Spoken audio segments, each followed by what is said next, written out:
Hello, good evening and welcome to World Today. This is a show where we bring you all that we've gathered through the day from across the world in terms of all the updates. I'm Gautam Roy. Well, today we have a bit of a special day for all journalists in the world because two journalists have been awarded the Nobel Peace Prize. We'll get you extensive details of that, but the latest also in what is happening in Afghanistan, the Taliban facing a lot of challenges. There's been a bomb blast in Kunduz where multiple casualties are feared. We'll get to the latest on that as well, but first the headlines.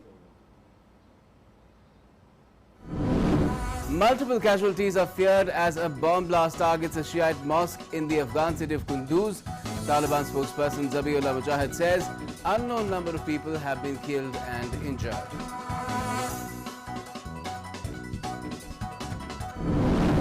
Tremendous day for all journalists worldwide.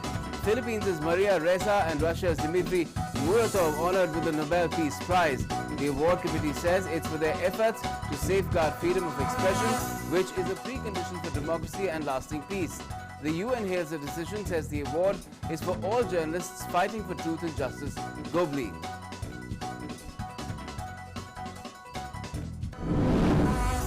Taiwan's President Tsai Ing-wen says her country does not want military conflict with China, but will do all that it can to defend its freedom and democratic way of life, days after rising tensions between the two sides.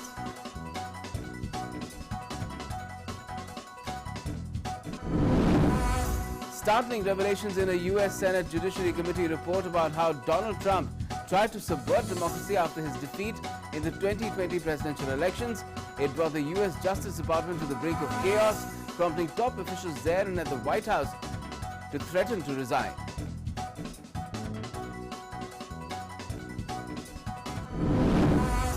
Time magazine features Mark Zuckerberg on its latest cover amid claims Facebook fuels divisions, harms children and puts profits over safety. It comes with a phone app deletion icon, a seemingly simple question: delete Facebook, and two options: cancel or delete.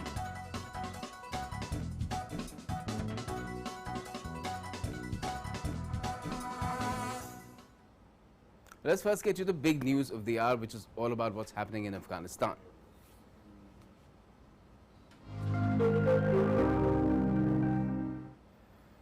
A blast tore through a mosque in Afghanistan's northeastern Kunduz province on Friday, killing and wounding many people. That's what the Taliban has confirmed. Video footage has showed bodies surrounded by debris inside the mosque that is used by people from the minority Shiite Muslim community. No group has immediately claimed responsibility for the blast. The bombing has followed several attacks, including one at a mosque in Kabul in recent weeks, some of which have been claimed by the Sunni Muslim militants of Islamic State. One Taliban official, speaking on the condition of anonymity, said at least 28 people have been killed and dozens more wounded in this particular blast. The attacks have underscored security challenges for the Taliban, which took over the country on the 15th of August and have since carried out operations against Islamic State cells in Kabul. To quote an official, this afternoon an explosion took place in a mosque of our Shiite compatriots, as a result of which a number of our compatriots were martyred and wounded. That's Taliban spokesperson Zabiullah Mujahid. He's also a junior minister. He said that on Twitter. There have been several attacks after Taliban took over the reins of the nation in recent weeks. Some of these have been claimed by an armed group affiliated to the Islamic State.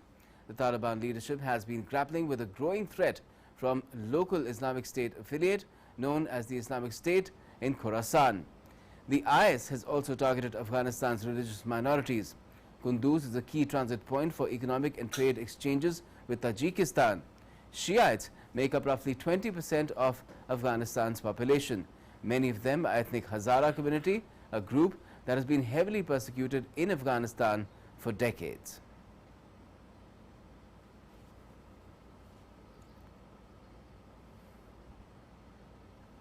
Let me bring in the India Foundation's Alok Bansal on this, Director India Foundation. Good evening to you, Alok Bansal. What do you make of this latest attack, the Taliban facing repeated challenges after it took over in Afghanistan in mid-August? There have been series of attacks in Afghanistan which shows that all is not well with Taliban's rule in Afghanistan. But this particular attack actually shows that this extremist ideology which Taliban adhere to has a competitor, because please understand, Taliban in its previous version and even in this version have an ideology which is extremist, Sunni Deobandi ideology, which does not have any tolerance for Shiite or any alternative viewpoint. And IS at this point of trying to assert and take a far more radical line. So we have a competition between IS and Taliban as to who represents or who leads the global jihad.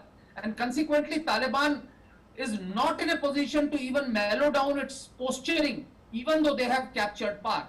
And this is what is very clearly manifested.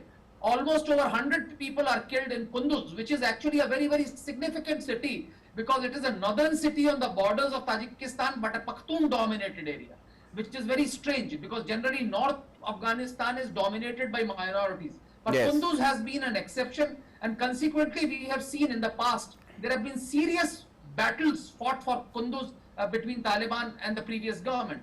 So at this stage also, any vulnerability in Kunduz or any weakening of Taliban in Kunduz could probably again initiate another reaction or resistance against Taliban. That is quite possible. And what is even more important is that Kunduz leads to Tajikistan. And I think after this blast, you will see Hazaras who have been feeling very, very intimidated and marginalized could possibly join other resistance groups which are emerging, which are actually right now underground.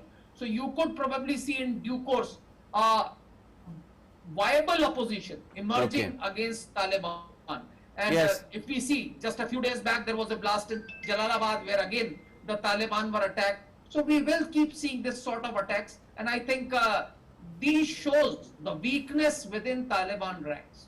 Yes, but the resistance to the Taliban's rule was expected, but not from the kind of quarters that we're seeing now that is coming out in this kind of a forthright and violent manner, because this has very different implications to the ones that were thought when the Taliban took over, that there will be forces of resistance that are more interested in the kind of Afghanistan that was before the Taliban came to power, and this is an even more regressive force that is confronting the Taliban.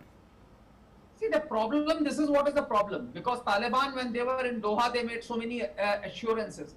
And this is what I have been saying for some time, that even if Taliban leadership wants to mellow down their rhetoric or their ideology, neither the Islamic State nor Al-Qaeda will allow them, because both of them are actually competing for global jihad. And Al-Qaeda wants to wage a jihad under Taliban leadership.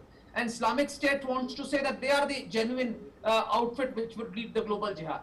Consequently, there is a competition of sorts, and both will try to take as radical a line as is feasible. And this actually limits the space available for Taliban leadership to make any changes in their ideology or their rhetoric. Right. Now, let's talk specifically about Kunduz, because within the Taliban, of course, there are factions. We know that those exist, and the responsibility for ensuring security is with the Haqqanis now. Now, what is the position between ISK and the Haqqanis, and what role is Pakistan and its ISI playing in it? See, we need to understand that Kunduz is one of the northern citadels of Pakhtuns, and right now it is the Haqqanis which are actually doing this, looking after the security of Taliban in this particular part of the world. Yes. So Haqqanis, in fact, none of the Taliban groups have very good relations with the Islamic State, because Islamic State considers that Taliban's attempts at trying to capture, trying to lead global jihad is not fair, because they consider that rightful leaders for leading the global jihad is actually Islamic State. Okay, but it was also being said that the Islamic State of Khorasan has been depleted from its high point to a far weaker force than what it used to be. But the way that they've been carrying out attacks, there was the attack at the airport to begin with, where even US troops were killed when the exfiltration of a lot of nationalities was still being carried out, and now it's come to this attack as well. So clearly it seems that the ISK has been underestimated as well. See, a lot of countries globally actually supported Taliban, thinking that Taliban's rise will weaken Islamic State K. In fact, some of the Central Asian states, and more significantly Russia, probably negotiated with Taliban, thinking that Taliban will help them control the Islamic State threat. But recent developments show that Taliban's rule in Afghanistan, which is opposed by majority of the population, has shifted a minority to far more radical an ideology of Islamic State which exists, and then rest of the people are on the other extreme, which want Taliban to move away and a more moderate government comes.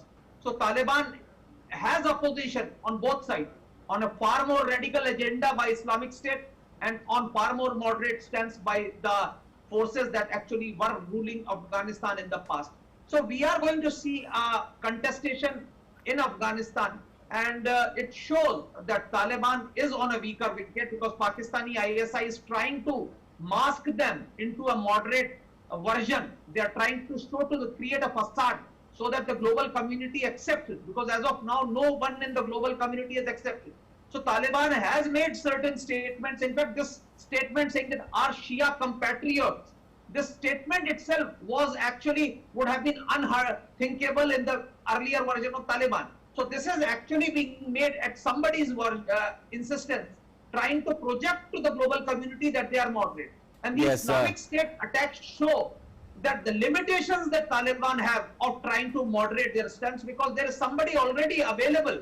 If the rank and file of Taliban, which have actually been drawn away by an ideology, will move away to Islamic State if Taliban tries to moderate its stance. And this we need to understand, because a lot of people in global community say that we can talk to Taliban, we should talk to Taliban, and there are a lot of people who are trying to say that this is a different Taliban. Please understand, firstly, it is not a different Taliban, but even if this Taliban decides to moderate its stance, it's going to be extremely difficult for them, because Islamic State is waiting to garner and take away the support base if at all Taliban tries to moderate their stance. Certainly, it is a very tough spot to be in. But let's talk about the tough spot that the Afghan people find themselves in, because some of them were saying that, look, at least the fighting is over. Somebody has come, and Taliban was known for at least ensuring that there is peace in a limited way. But at least people were secure when they were ruling the last time around. But here, the security, sense of security and peace just goes up in a puff of smoke and a lot of rubble and debris. See, even earlier, the security or peace which they were talking of was the peace of the graveyard, where there was no opposition to Taliban which was acceptable to anyone. Now, in fact, unfortunately, even that modicum of peace is not there. The second thing which we need to understand, that today's world technologically is quite different from what it was from 96 to 2001. The social media, the mobile phones, the mobile technology, there are so many things which Afghans have been exposed to.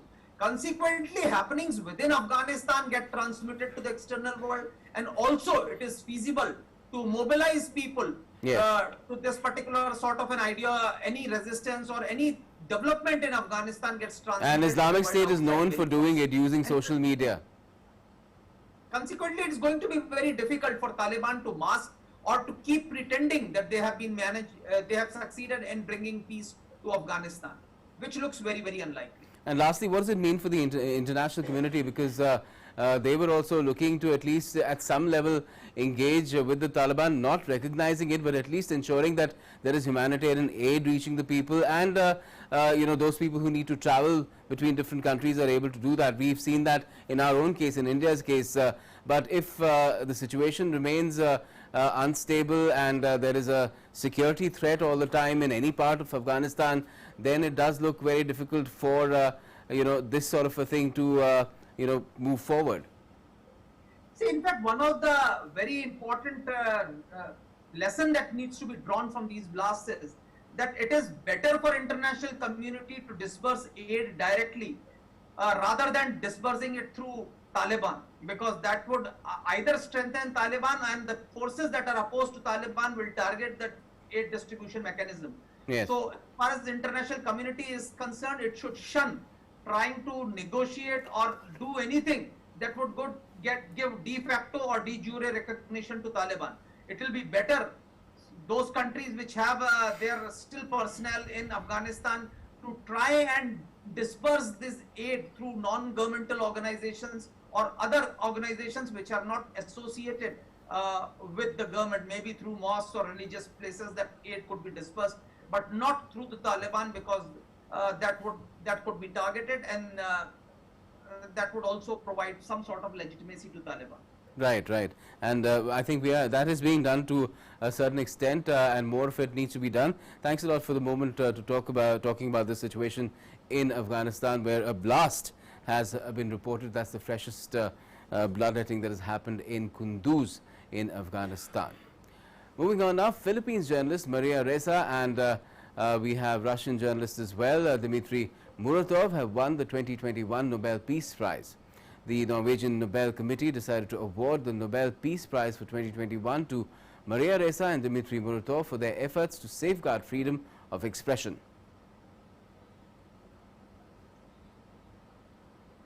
Ideal in a world in which democracy and freedom of the press face increasingly adverse conditions. And the Norwegian Nobel Committee also said that Ms. Ressa and Mr. Muratov are receiving the Peace Prize for their courageous fight for freedom of expression in the Philippines and Russia. At the same time, they are representatives of all journalists who stand up for this ideal in a world in which democracy and freedom of the press face increasingly adverse conditions. Free, independent and fact-based journalism serves to protect against abuse of power, lies and war propaganda. The Norwegian Nobel Committee is convinced that freedom of expression and freedom of information help to ensure an informed public. These rights are crucial prerequisites for democracy and protect against war and conflict. The award of the Nobel Peace Prize to Maria Ressa and Dmitry Muratov is intended to underscore the importance of protecting and defending these fundamental rights. Without freedom of expression and freedom of the press, it will be difficult to successfully promote fraternity between nations, disarmament and a better world order to succeed in our time. And the committee further writes for Maria Ressa that she uses freedom of expression to expose abuse of power, use of violence and growing authoritarianism in her native country, which is the Philippines. As a journalist and Rappler CEO, Ressa has shown herself to be a fearless defender of freedom of expression. Rappler has focused critical attention on the Duterte regime's controversial, murderous anti-drug campaign. The number of deaths is so high that the campaign resembles a war waged against the country's own population. Ms. Ressa and Rappler have also documented how social media is being used to spread fake news, harass opponents and manipulate public discourse.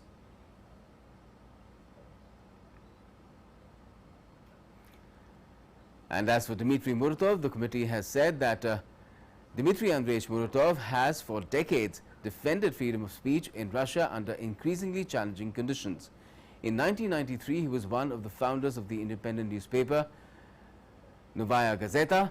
The newspaper's fact-based journalism and professional integrity have made it an important source of information on censurable aspects of Russian society, rarely mentioned by other media.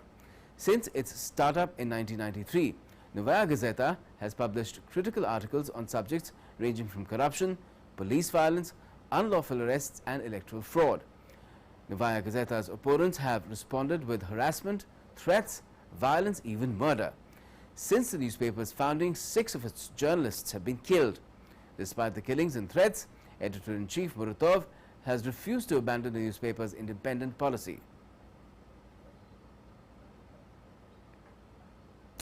Even the Kremlin on Friday congratulated Dmitry Muratov, an editor and journalist, on winning the Nobel Peace Prize, despite the fact that his Novaya Gazeta newspaper has often criticized the Russian authorities.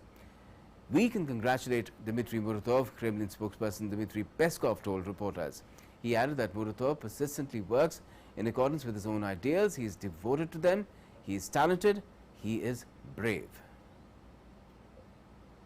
The Norwegian Nobel Committee has decided to award the Nobel Peace Prize for 2021 to Maria Ressa and Dmitry Muratov for their efforts to safeguard freedom of expression, which is a precondition.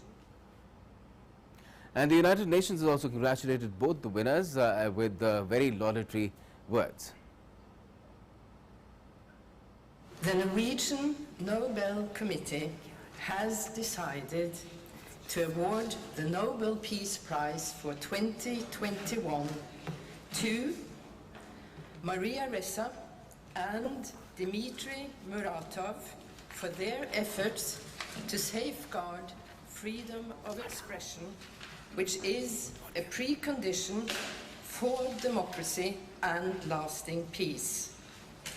Ms. Ressa. Further, Europe should greet migrants with compassion rather than barbed wire.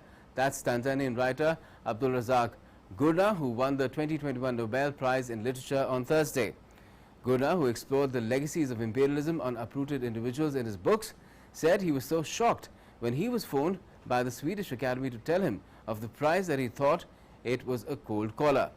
He spoke poetically about the experience of migration, of leaving behind family and part of one's life for a life in a new society where one would always feel partly foreign. Gurna, who's 73 years old, was born in Zanzibar, now Tanzania, and he said that migrants were not coming with nothing, that they wanted to work.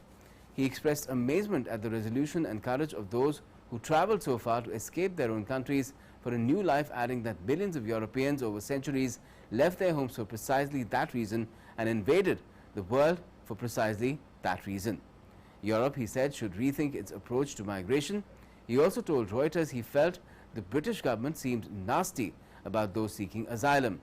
Gurna said he was not advocating free-for-all open season migration, but that there should not be an antagonistic and abusive representation of migrants. And there's more on the Taiwan versus China front. Taiwan's President Tsai Ing-wen has made it clear that though her country does not want war with China, it will do all that it can to defend its democratic way of life. Australian Prime Minister Scott Morrison has also said that both his country and the US are unlikely to stand by and watch China annex Taiwan. Taiwan has issued a stern warning to China. President Tsai Ing-wen said on Friday that Taiwan does not seek military confrontation but will do whatever it takes to defend its freedom. These comments came amid a rise in tensions with China that has sparked alarm around the world. Taiwan has claimed for more than a year of such activities, which it views as grey zone warfare designed to wear out Taiwan's armed forces and test their ability to respond. The mind games at present seem to be the most preferred weapon used by China to test the perseverance and ability of Taiwan to stay alert. The response, both from the scrambling of its own fighters to the verbal speeches by the Taiwanese leader, has been stout and stinging so far. Taiwan is fully committed to collaborating with regional players to prevent armed conflicts in the East China, South China Seas, and in the Taiwan Strait. Taiwan does not seek military confrontation. It hopes for a peaceful, stable, predictable, and mutually beneficial coexistence with its neighbors. But Taiwan will also do whatever it takes to defend its freedom and democratic way of life.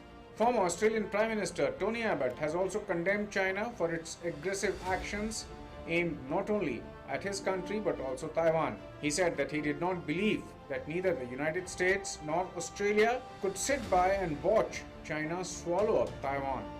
I don't believe America could stand by and watch China swallowed up. I don't believe Australia should be indifferent to the fate of a fellow democracy of almost 25 million people. Taiwan, claimed by China as its own territory, reported close to 150 Chinese Air Force aircraft flew into its air defense zone over a 4-day period beginning October 1st. Those missions have since ended. World Today Desk, DD India. Moving on, Donald Trump's extraordinary effort to overturn his 2020 election defeat brought the United States Justice Department to the brink of chaos and prompted top officials there and at the White House to threaten to resign. Startling revelations have been made in a Senate Judiciary Committee report which brings new insight into how the former US president tried to undo the vote and subvert democracy in his country. Here's more. A US Senate committee report released on Thursday illuminated new details of the efforts by then US President Donald Trump to pressure senior officials at the Department of Justice to pull certain levers of government as part of a plan to overturn the results of the November election, which Trump lost to Joe Biden. Trump sought to validate claims of election fraud, many of which had their origin in internet conspiracy theories, which have since been disproven by state investigators, the FBI, and an internal Justice Department inquiry. Trump wanted the Justice Department leadership to pressure election officials in Georgia and other key states to dismiss the certified results of their elections. This report, which we have brought to the attention of the public as well as members of the committee, obviously, went into detail as to what happened during that 2-week period of time. It was an incredible moment, which most Americans didn't even know was going on. We were a half step away from a full-blown constitutional crisis. According to Senate Judiciary Committee report, when acting Attorney General Jeffrey Rosen refused a role in Trump's plan, he threatened that he would be replaced by a less senior Justice Department official, Jeffrey Clark, who was sympathetic to Trump maneuverings. In the report, Pat Cipollone, the White House counsel who attended the January 3rd meeting at the White House, described the plan as a murder-suicide pact. At that moment, two things happened which were significant. The White House counsel, Pat Cipollone, dissented from the president's position and said it was a murder-suicide pact for him to engage in this. Secondly, at that point, the 8 leading officials in the Department of Justice all signed a letter saying that they would resign en masse if there was a replacement of the acting Attorney General by Mr. Clark. The president hesitated and decided at the very last minute not to pursue that course, not to replace him. 3 days after the White House meeting, a mob of Trump supporters stormed the Capitol building in an attempt to thwart the counting of the state electoral ballots as prescribed in the US Constitution. World Today desk, DD India. The USS Connecticut, a fast-attack nuclear submarine, hit an object while submerged in the Indo-Pacific region, but the incident did not result in any life-threatening injuries. That's what the US military has said on Thursday. The incident took place on Saturday, and the submarine's nuclear propulsion plant and spaces were not impacted and remain operational. US officials, speaking on the condition of anonymity, said the incident took place in international waters in the South China Sea and that fewer than 15 people suffered minor injuries like bruises and lacerations. 2 of the injuries were categorized as moderate. The officials added that the submarine was now headed towards Guam under its own power for further inspection.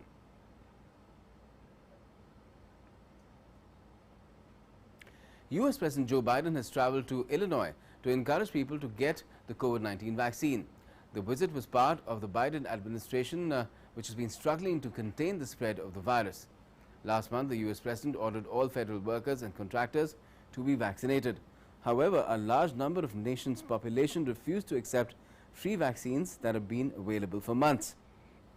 The mandate, which the White House says will cover 100 million US workers and applies to about 2/3 of all US employees, is being written in part by the Department of Labor's Occupational Safety and Health Administration. Fact is, this has been a pandemic of the unvaccinated. Unvaccinated. The unvaccinated overcrowd our hospitals, overrunning emergency rooms and intensive care units. The unvaccinated also put our economy at risk, which I asked for several weeks ago, and they're going through the process, to require all employees with more than 100 people, whether they work for the federal government or not, this is within in the purview of the Labor Department, to ensure their workers are fully vaccinated or face testing at least once a week. In total, this Labor Department vaccination requirement will cover 100 million Americans, about 2/3 of all the people who work in America. Polluters should pay, and that's what is likely in the case of the burst pipeline leading to an oil spill which has spoiled pristine beaches in California in the US. A class action suit has been filed against the operator by a surf school, and more legal action against it is quite likely. Lawyers representing the Banzai Surf School in disaster-stricken Huntington Beach said on Thursday they had filed a class action lawsuit against the operator of an oil pipeline that leaked thousands of gallons of oil into the ocean. Officials were forced to close beaches as a result of the spill in several cities in Orange County, just south of Los Angeles. The surf school claims they have suffered commercial losses and fear their business will bear the brunt of stigma since they are located very close to where the spill occurred, according to local media. Attorneys said they expected more lawsuits to follow. The lawsuit is filed because they failed to maintain their pipeline, they allowed it to be exposed, and then they didn't promptly report the spill once it happened. It happened around 3 a.m. They delayed for hours, and the oil started flowing. Video captured by a remotely operated camera showed several cracks in a pipeline off the coast of California days after the pipeline ruptured, sending more than 3,000 barrels of crude oil into the Pacific Ocean. Investigators were still searching for what caused the offshore pipeline to rupture. The U.S. Coast Guard and drilling company Amplify Energy Corporation came under further scrutiny about the time it took to respond to the spill, amid reports that mariners in the area first reported seeing oil in the water on Friday night local time. The monitoring systems in place, were they working? What kind of technology did they have? That's all going to come out in discovery, but they should know exactly when that happens. The failure to report it and the failure to notify and to respond, that's also really concerning. Official notification to the National Response Center in the US did not come until Saturday around midday. The spill over the weekend fouled beaches, killed wildlife and closed down fishing along miles of coastline. World Today Desk, DD India. It really stinks of negligence, but we'll find out more as the lawsuit proceeds. New York City Mayor Bill de Blasio's security detail was misused for personal tasks, including helping his daughter move and shuttling his son to and from college, a watchdog agency said on Thursday, likening the actions to a commuting service. It also said the mayor has not paid back the city for more than $300,000 in security expenses related to his presidential campaign. In a 47-page report, the city's Department of Investigation found that a police van and members of the mayor's protective police detail aided Cara de Blasio's move from her Brooklyn apartment to the mayoral residence, Gracie Mansion. Investigators also found that members of the detail drove Dante de Blasio, the mayor's son, between the city and Yale University in Connecticut, as well as transporting him to destinations within the city. In a lengthy rebuttal delivered at a news briefing, de Blasio said he always deferred to New York City Police Department security experts and called the report unfair, unprofessional and inaccurate. He also faulted investigators for failing to consult with the NYPD's top security official, John Miller, in preparing the report. The DOI investigates city government, including the use of public money. Morocco's King Mohammed named a new government on Thursday after last month's election, keeping the foreign and interior ministers in place but appointing Nadia Fateh Aloui as finance minister. In a monarchy where the king has final say on all major decisions, the new government's main task will be to implement a development model that the palace has commissioned aimed at reducing inequity, cutting poverty and fostering growth. Aziz Akhnouch, appointed prime minister after his liberal RNI party came first in the election, has formed a coalition with the liberal PAM and the conservative Istiklal parties. The new finance minister, Aloui, who was tourism minister in the previous government, will be one of 7 women in the cabinet, including the former mayor of Marrakesh, Fatima Zahra El Mansouri. Now, Victoria logged a record 1,838 new cases on Friday, that is on the 8th of October, which is the highest number of any state in Australia since the pandemic began, exceeding the previous high of 1,763 set 3 days earlier. There were 5 new deaths. Health experts have warned that the state's peak is still to come. However, the state is still on track to reach the vaccination targets needed in order to lift restrictions. Meanwhile, triage tents have been set up outside many Melbourne hospitals, and the Australian Defence Force has been called in to assist paramedics as the hospital system comes under strain from the worsening outbreak. Australia is fighting a third wave of infections fueled by the Delta variant that has locked down Sydney and Melbourne, its largest cities, and capital Canberra, forcing the closure of thousands of businesses and people to remain at home. The country's COVID-19 numbers are still far lower than many comparable countries, with some 1,22,500 cases and 1,405 deaths.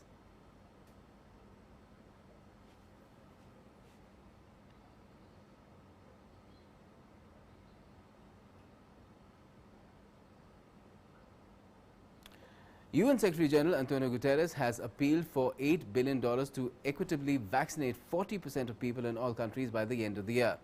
Notably, the World Health Organization has launched a plan that aims to inoculate 70% of the world by mid-2022. Detailed plan of action drawn up by the World Health Organization is designed to get vaccines, as it was said, into the arms of 40% of people in all countries by the end of this year and 70% by the middle of 2022. There is a risk that one day, and that they can be very soon, there will be not a Delta, it will be another variant that will be able to resist vaccines. And all the vaccination effort made in developed countries to vaccinate the whole of their population 1, 2 or 3 times, all that effort will fall apart. And these people will not be protected. So not to have equitable distribution of vaccines is not only a question of being immoral, it is also a question of being stupid. And WHO Director General Tedros Adhanom Ghebreyesus has said, with the current global vaccine production speed at 1.5 billion doses per month, there will be enough supply to fulfill the WHO's 40% target by the end of the year. He said the goal will depend on whether vaccines are distributed equitably, adding that governments should work together to realize the vaccination objectives. By the end of September, almost 6.5 billion doses had already been administered worldwide. With global vaccine production now at nearly 1.5 billion doses per month, there is enough supply to achieve our targets, provided they're distributed equitably. We cannot force anyone, but we believe that governments and manufacturers have the obligation to really cooperate, because when they cooperate, it will help economically. The world will open up, and because it will help us to end the pandemic, and it's morally also the right thing to do. So morality and taking the long view. Now, commercial space travel on board rockets and spaceships is becoming a reality. But would you do it gently floating up in a balloon? It could be an option in days to come as well. Take a look. Balloons have entered the space tourism race as tech company Worldview announced its plans to float passengers to the edge of space in a silent manner. Flying to the stratosphere in a balloon might make the most hardened passenger queasy, but Ryan Hartman, the president and CEO of Worldview, says it's very safe. The ability to ascend to 100,000 feet and have a balloon that has zero pressure on it is really important. And what that means is that the pressure on the inside is identical to the atmospheric pressure on the outside.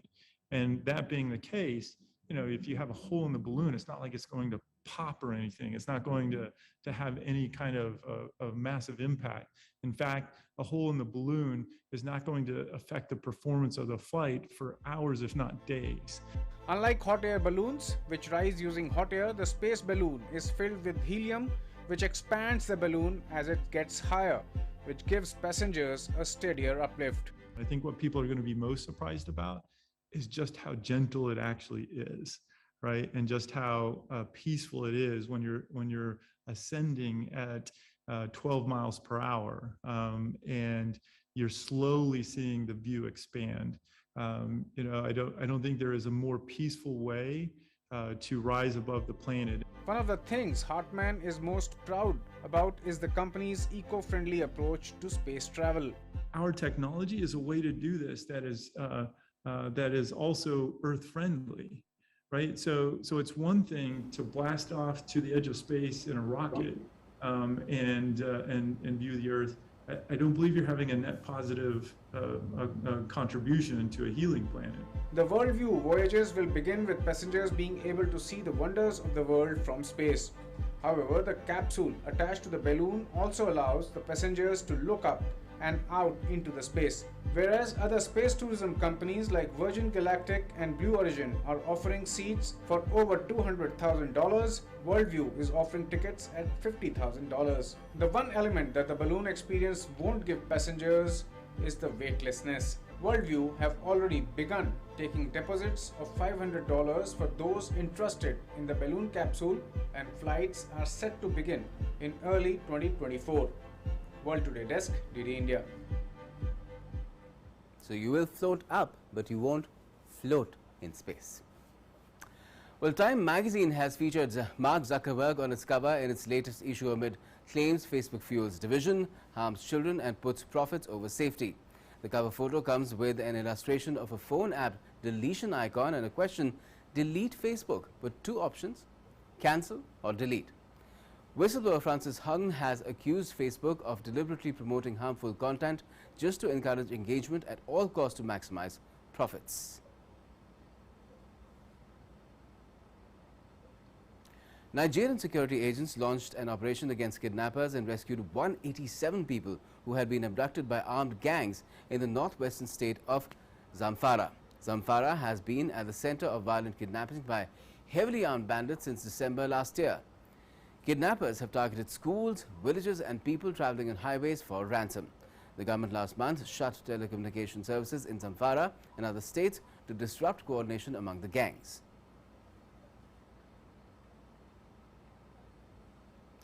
Three trucks in Chile's restive region were set on fire.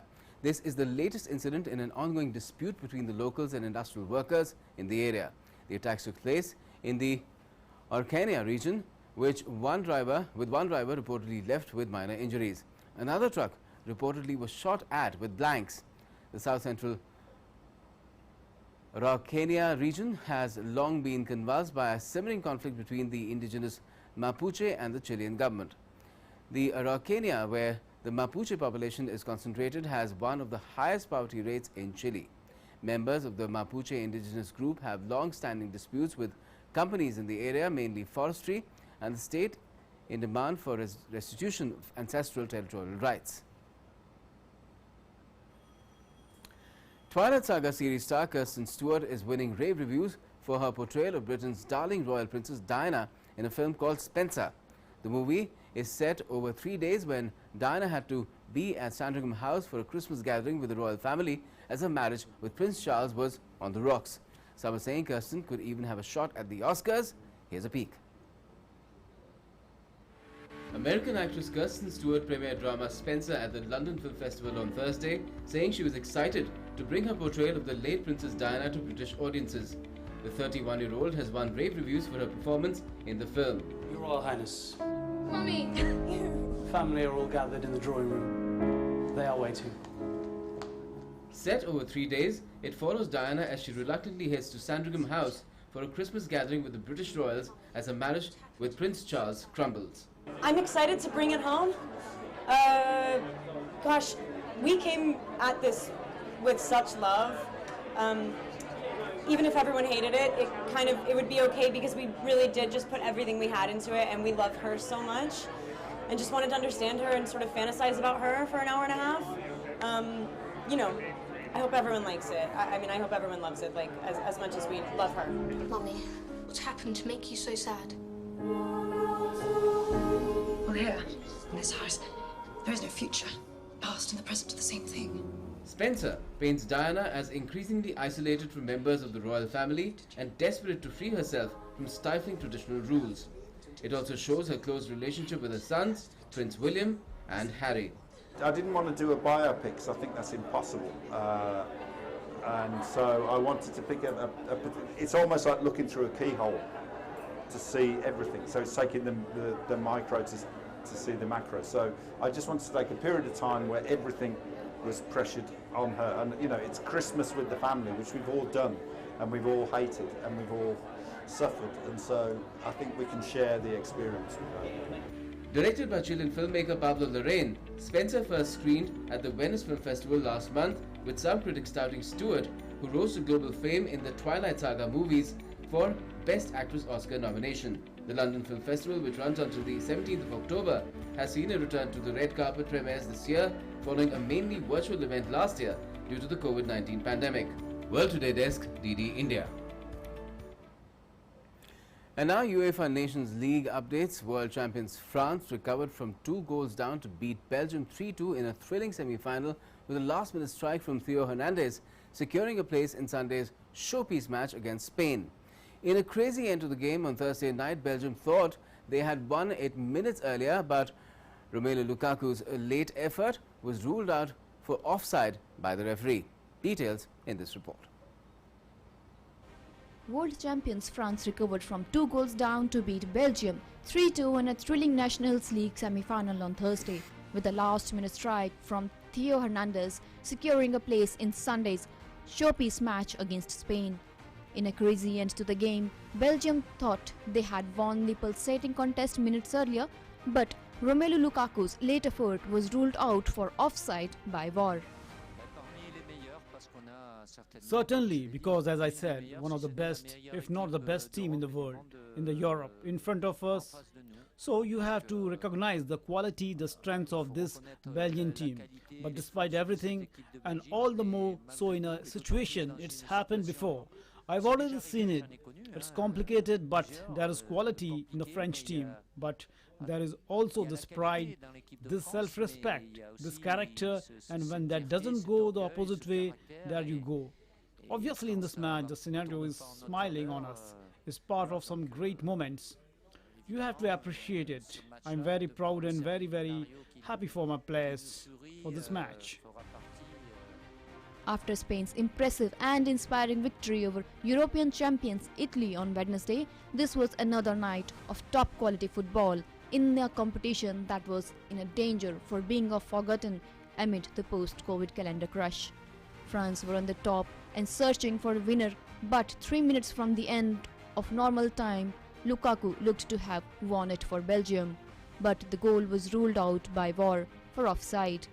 There was still time for Paul Pogba to rattle the crossbar with a sublime crushing free kick from 30 yards out before Hernandez struck late on. It was more disappointment though for the Belgium's golden generations, whose trophyless history now begins to look cursed. Martinez, whose side have struggled to live up to their billing as contenders in recent tournaments, felt the weight of expectations had taken its toll on the world's top-ranked team. Well, I think first of all you need to look at the first half that we did. The first half was full of a cool head, real outstanding understanding of what was needed to score 2 goals from open play like we did against France, creating maybe other chances we should have scored before that. And our performance was at the level that we expect. In the second half we became emotional. All of a sudden we started not doing what we have to do. We became a little bit maybe thinking about getting to the final as quick as we could rather than play the game and the actions that we had.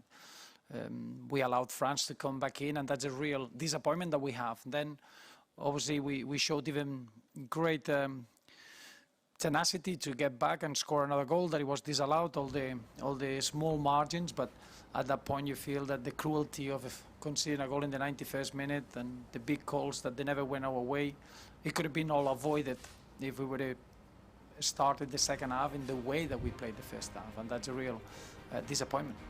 The idea of Nations League was to turn friendlies with nothing at the stake into games that mattered, delivering football worth watching for the fans in the stadium and at the home.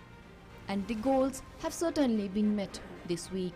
The final take place at the San Siro on Sunday, while the third place playoff between Belgium and European champion Italy is in Turin on the same day. Sports Desk, DD India. And now let's get you the latest about the takeover of the English football club Newcastle. A Saudi Arabian-backed £305 million takeover of Newcastle United has been completed. The Premier League has approved the takeover after receiving legally binding assurances that the Saudi state would not control the club. The sale went through after the deal passed the Premier League owners' and directors' test. Thus, the takeover brings to an end Mike Ashley's 14-year spell as Newcastle United owner.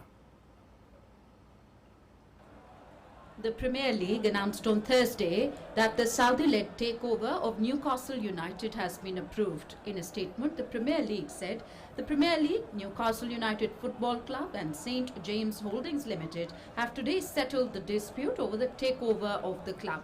Following the completion of the Premier League's owners and directors test, the club has been sold to the consortium with immediate effect. It brings to an end Newcastle's 14 years of ownership under Mike Ashley. PIF has bought 80% of the club, which is in the relegation zone after 7 matches, with the wealthy British-based Reuben Brothers and financier Amanda Staveley's PCP Capital Partners owning the rest. Delirious fans outside St. James Park welcomed the announcement of Newcastle United's takeover by a Saudi Arabia-led consortium with the chants of "We have got our club back." The purchase brought to an end the deeply unpopular reign of owner Mike Ashley, who had long ceased to be a fan favourite over what most saw as a lack of investment at the club.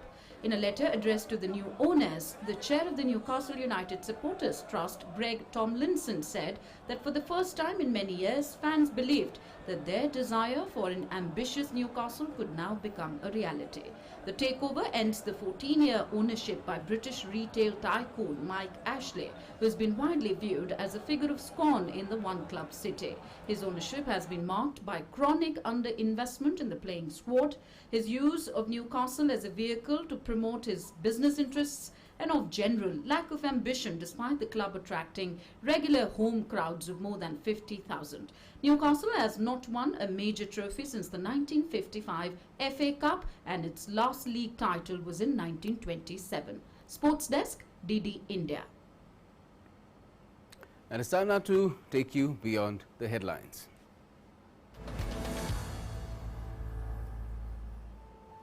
Amid the soaring temperatures of the United Arab Emirates, visitors to Expo 2020 Dubai can take refuge at the Singapore Pavilion's mini rainforest. With 80,000 plants from 170 different species, the multi-layered structure is a green oasis amid the arid desert climate. A self-sufficient ecosystem, the hanging gardens and vertical plant walls help keep temperatures down, aided by a robot prototype designed to monitor humidity levels and plant health. The Netherlands Pavilion is also almost entirely self-sustaining, using Dutch technologies to showcase a circular system that harvests water and energy and produces food in a vertical farm. The farm is growing 9,500 edible plants and crops, including mint, basil, asparagus, tomatoes and mushrooms. The mushrooms have even been used to create the pavilion's floor tiles. The pavilion extracts between 1,000 to 2,000 litres of water per day from the air, while its rooftop solar panels, transparent to allow light to come into the structure, cover more than 40% of its electricity needs. Ursine elder Otis, a brown bear estimated to be 24 to 26 years old, is now a 4-time champion of chunk after being crowned as the winner of Katmai National Park's annual Fat Bear Week. He came out on top in an online competition pitting 12 large salmon chopping bears against one another. Otis wound up besting the other finalist, a chocolate brown male known as Walker, in the final round of voting. The current talks between the SPD, the Greens and the FDP about the formation of a traffic light coalition give the work of art Traffic Light Flower completely new aspects. The Ample Bloom by artists Johannes Brunner and Raymond Ritz is in the inner courtyard of the building complex of the Munich Municipal Utilities. The large sphere in the center of the work of art is composed of traffic lights. There are ordinary traffic lights around the sphere which surround the sphere like flower petals. In Berlin, a gambling hall Game Over, where previously slot machines and gambling tables were the main attractions, visitors are now welcomed by light effects, urban and digital artworks. Berlin art collective Dixons turned an old gambling hall at Nollendorf Square in Germany's capital into a playground for experimental arts until the building is demolished in the near future. The exhibition moves further than the display of installations and invites visitors into a virtual space, allowing them to interact with the artwork of the project with a specially designed app. The exhibition also shows new art forms like crypto art based on blockchains, which allows the visitors to not only look at but purchase the artworks. Around 80 artists have participated in the Game Over project, which is open until the end of the year with a possible extension. Indonesia's Bon Belango Regency celebrated the Polo Palo Cultural Festival with a variety of interesting cultural art activities. Polo Palo is a traditional music instrument known as Gorontalo's angklung. The peak of the festival was celebrated on Thursday at the Bon Belango Regent's office yard with 1,000 students simultaneously playing Polo Palo. World Today Desk, DD India. The world has so much to offer, doesn't it? Well, that's all we have for the moment for this edition of World Today, but for all the latest, stay tuned to DD India.